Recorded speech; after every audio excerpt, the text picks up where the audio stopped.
I'm happy and proud of being part of this movement of people who not only have withstood the onslaught of insanity, but have grown into a considerable force. The considerable force, let me repeat, in case of doubt, consult the Belgian authorities.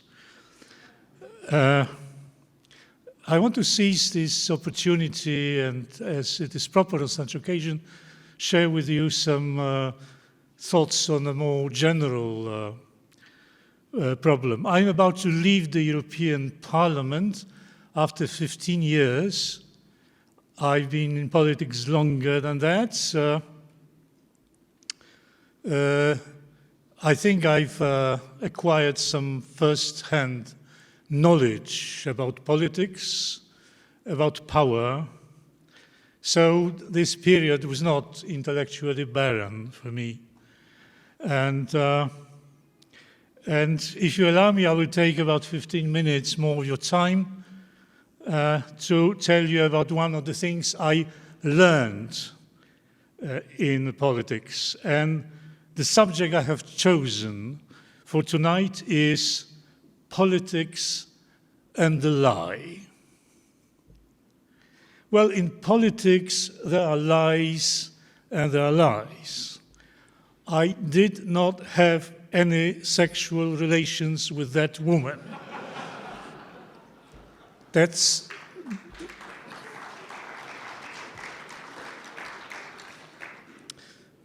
one type of a lie. Well, factually, it was false. The opposite was true. But there is also a different kind of lies. Now let me make a big jump from Bill Clinton and Monica Lewinsky to Joseph Stalin. One of his memorable sayings was, "Life has become better, life has become happier."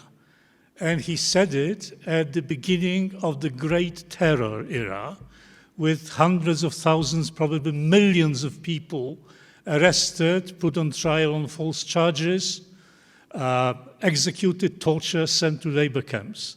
And many Soviet citizens repeated the slogan, and some of them, we do not know how many believe it to be true.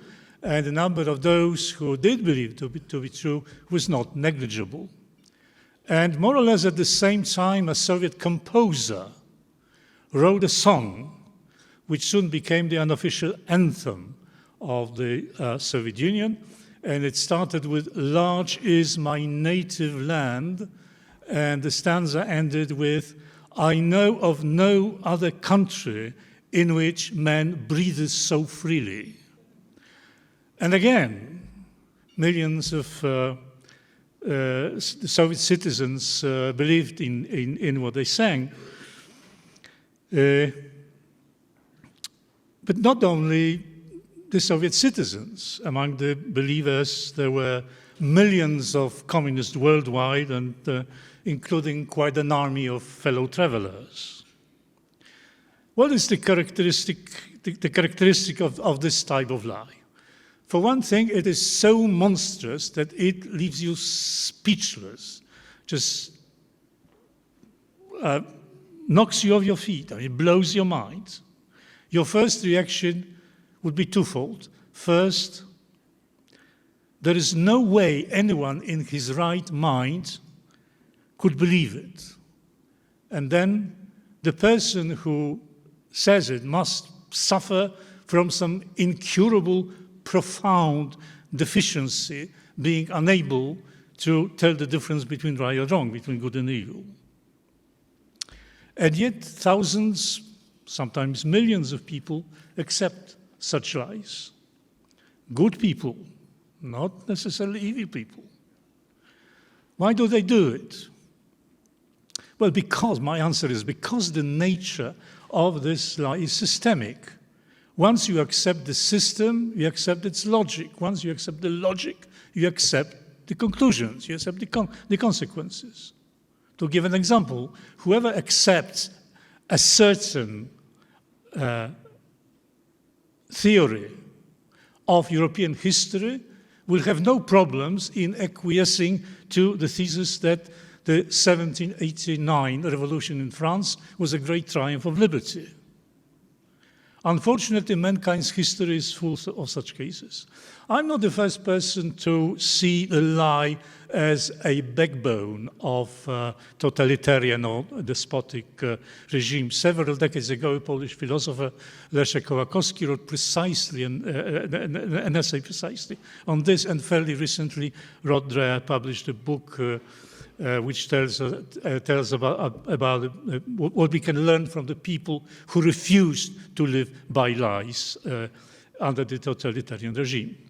How threatening is the lie today? Surely, some would say, surely, given today's spirit of criticism, rampant skepticism, pluralistic media, a systemic lie is impossible. Yes, people can and do lie about what they did or did not do, what they said or did not say, but there is no way you can fool the masses of people or major institutions. But oddly enough, you can. And the systemic lie is as entrenched in our society as ever. The most recent example is my own country. Having been viciously attacked under the Conservative government, it became a target of the European institutions, which launched punitive measures against it for what they called a breach of the rule of law. After recent or last year's parliamentary elections, as you know, the government fell into the hands of the liberal left parties, and guess what? Almost overnight, Poland came to resemble, Poland, then a well-functioning country, came to resemble a banana republic. Not that since that time, law has been somehow strained or unfairly applied. Law has been violated, statutory laws and the Constitution, raped, if you want to use a more emphatic word, all in order to wipe out any legitimate presence of the Conservative Party in public space. This in itself would not have been shocking had it not been for the general endorsement of these policies. And the endorsement was almost universal. The EU praised the new government and almost immediately lifted the punitive procedures. And other international institutions followed suit, issued laudatory or sometimes more cautious sort of wait-and-see statements. The West European and American politicians could not conceal their satisfaction. By the way, the US ambassador to Poland, a rather despicable figure, had been from the beginning supporting the left liberal parties against conservative government. But this is not all. Not only do all those countless institutions and innumerable media support the abolition of all legal restraints to deal with the political opposition, but they call it restoring the rule of law. Restoring the rule of law by turning a country into a banana republic. If this is not a systemic lie, I do not know what is. The obvious question is, why lie about Poland? Why lie about Hungary? Why lie about national conservatism, for that matter? And again, the answer is sadly simple. For some time, we have been living in a world of mendacity. Or to be precise, we have been living in a world that has generated a mendacious language, and we have been indifferent to or unaware of its mendacity. The fact is that most of the buzzwords that we use today to interpret the world or to express our preferences, our opinions, most of those concepts, democracy, pluralism, freedom, diversity, dialogue, tolerance, have come to mean the opposite of what they actually mean. Today's usage resembles more and more the practice that George Orwell described in his books. War is peace, freedom is slavery, ignorance is strength. Now, in today's discourse, democracy is not a system where the voters choose their representatives in accordance with the established and fair rules. Democracy, as it is understood today, is a rule of the parties that are, by definition, entitled to rule, irrespective of the electoral results. The rule of the conservative parties, and the conservative parties are by definition not entitled to rule, is called autocracy. So it does not matter what the government does. What matters is what party constitutes the government. The essential thing is to remember the basics of today's discourse, the distinction between democratic parties and the populist parties. Let us know the career of the adjective populist as a word of condemnation. Again, acquiring a meaning that has nothing to do with the original one. Populism today means having the views that are unacceptable to the parties and groups that are entitled to rule, no matter how sound and how legitimized democratically they are. So whatever the democratic parties do is by definition democratic. Whatever the populist party does is by definition undemocratic or autocratic. And if the Democratic Party closes a populist party within a cordon sanitaire, or persecutes a populist politician, it becomes even more democratic. And if the populist party exercises power given to it by the voters, it is autocratic. I'm not quibbling with words. This logic accounts for the fact that from 30 to 50% of Europe's population, depending on the country, of course, have no real representation in the European institutions. And if they do, then the representatives are surrounded by the cordon sanitaire. And they have no say in anything that is happening in those institutions. And this is openly and explicitly called the triumph of democracy. As far as I know, neither Freedom House nor any such organizations have ever made a big deal about this. Yes, occasionally someone drops a euphemistic term, a democratic deficit, but this is of no consequence at all. The same logic applies to the concept of pluralism. Pluralism does not mean today a situation where there is a plurality of opinions and a widespread spectrum of media. For pluralism to hold, two conditions must be fulfilled. First, that all parties and all people have more or less the same correct views. And second, that all those parties and all those people declare themselves to be in favor of pluralism. In the European Parliament, about 70% of the deputies have more or less the same correct views. The remaining 30% are populist, ipso facto, anti-pluralism. So the logical conclusion is, the moment 100% of the deputies have more or less the same correct views, the European Parliament will achieve full and perfect pluralism.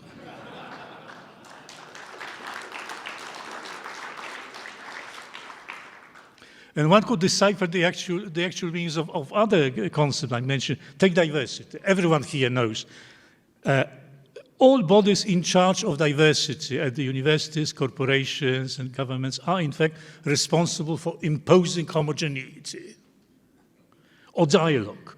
Most of us have noticed that when people use the word dialogue, they really mean monologue, or even worse. When the European Commission said it was conducting a dialogue with Poland's conservative government, it meant bullying, cheating, and blackmailing.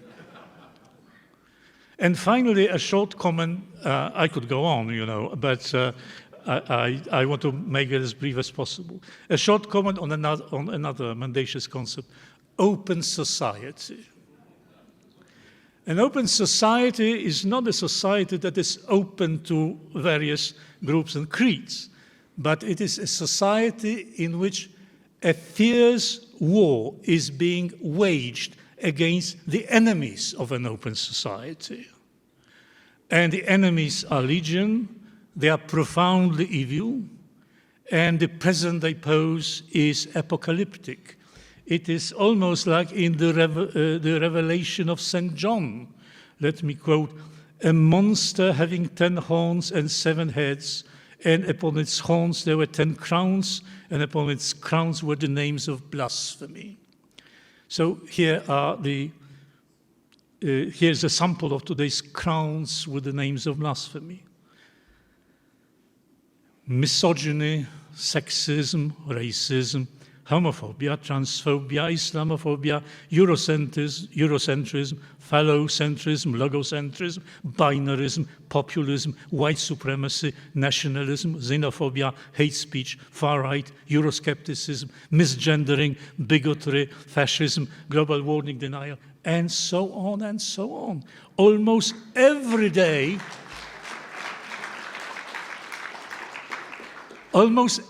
day, someone discovers a new sin and a new hideous head with new hideous horns. As you can see, the more open the open society becomes, the more hydras it has to fight. In other words, for the open society to exist and grow, we need more and more policing and self-policing, as well as more and more censorship and self-censorship. To conclude, are we already in Orwell's world where the language is utterly corrupted? Perhaps not. But whoever has eyes to see will certainly see it coming. The most pernicious aspect of it is that it is no longer perceived as a lie. The use of the mendacious language is even considered a mark of the nobility of character, of decency, honesty, respectability. And I admit all this makes a rather depressing view. However, one can draw a more solacing conclusion. If so much of modern word is built on a lie, then the strategy to oppose it is very simple. We should not lie. We should not participate in the lie. Is that enough? Well, possibly not. But in a world of omnipresent propaganda and deafening cacophony, we tend to underestimate the power of true word, the power of logos, as described by the ancient philosophers. Logos, as a word of truth, is strong, is powerful. And we should not underestimate the power of logos. After all, our civilization was created and developed on the power of logos. And we have to use it as much as we can, even if we sometimes tend to think somewhat despairingly that it looks like a Sisyphean task. Thank you.